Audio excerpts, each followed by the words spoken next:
Le livre du ciel, tome 1. L'héroïsme de Louisa d'accepter de revenir dans son corps après avoir visité le ciel plusieurs fois. Jésus s'est blagué avec ses créatures. Pour ceux qui ne le sauraient pas, je dirais comment il a blagué avec moi plusieurs fois. Par exemple, pendant le temps où j'expérimentais ces anxiétés bénies, Jésus vint à moi à la hâte et dit « Veux-tu venir avec moi maintenant ?» Je répondis « Pour aller où ?» Il dit « Au ciel ?» Et moi « Le penses-tu réellement ?» Lui « Oui, oui, hâte-toi et ne tarde pas. » Je repris « Très bien, allons-y même si j'ai un peu peur que tu veuilles te moquer de moi. » Jésus ajouta « Non, non, je te le dis vraiment. Allons, je veux te prendre avec moi. » En disant cela, il attira à lui mon âme de telle manière que je me suis sentie sortir de mon corps et dans un instant je me trouvai avec lui dans un envol vers le ciel. Ah, le bonheur de mon âme! Je croyais que j'allais quitter la terre de façon permanente et que ma souffrance par amour pour Jésus était seulement un rêve. Nous arrivions dans les hauteurs des cieux. Je commençais à entendre les chants harmonieux des bienheureux. Je priais Jésus de rapidement me conduire vers ce concert céleste, mais graduellement, il ralentissait son vol pour que tout se passe plus lentement. Voyant cela, je commençais à soupçonner que je n'allais pas vraiment rentrer dans la céleste patrie avec lui, et je me suis dit en moi-même, Jésus blague avec moi.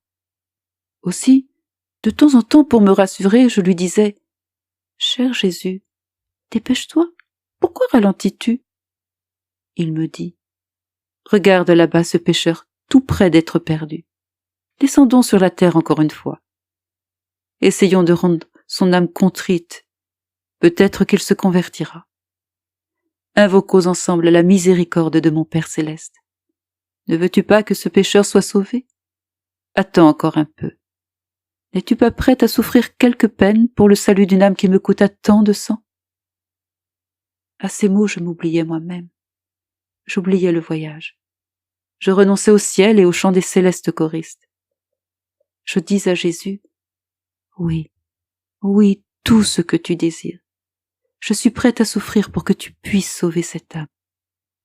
Et en un clin d'œil, il m'amena à ce pécheur. Pour le convaincre de se rendre à la grâce, Jésus l'informa de toutes les raisons de se préoccuper de son salut. Mais notre espoir fut vain. Alors Jésus me dit tristement, « Mon épouse, veux-tu prendre sur toi la punition qu'il mérite?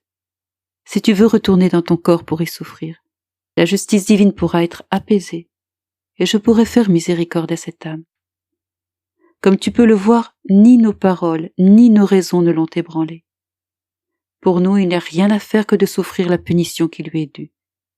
La souffrance est la voie la plus puissante pour satisfaire la justice divine et faire accepter la grâce de la conversion par le pécheur. » Je consentis à la requête de Jésus, et il me ramena promptement à mon corps.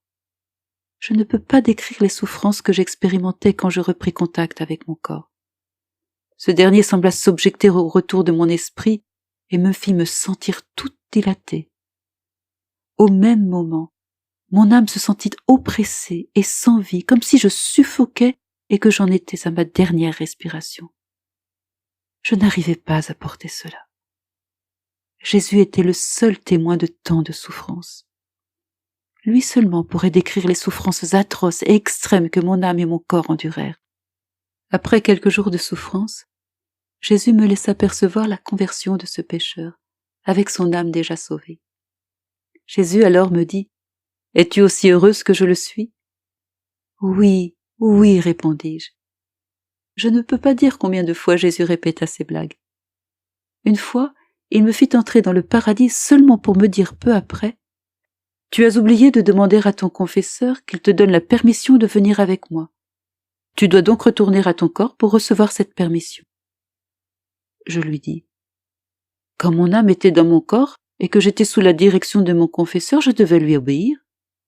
Mais puisque tu es le premier parmi les confesseurs et que je suis avec toi, toi mon époux, je relève maintenant uniquement de toi. » Jésus me répondit calmement, « Non, non, mon épouse, je veux que tu obéisses à ton confesseur pour tout. Il me fit ainsi retourner à mon corps bien des fois. Ces blagues créaient parfois en moi des ressentiments, et même de l'amertume et de l'impertinence. Alors, Jésus les répétait moins souvent. Néanmoins, j'étais continuellement au lit, expiant pour les pécheurs, avec des périodes d'anxiété causées par mon désir d'aller au paradis avec mon époux Jésus. Ce désir alternait avec celui de le garder toujours avec moi sur la terre, pour m'éviter d'avoir à aller au ciel juste pour revenir ensuite à mon corps. J'étais constamment martyrisée.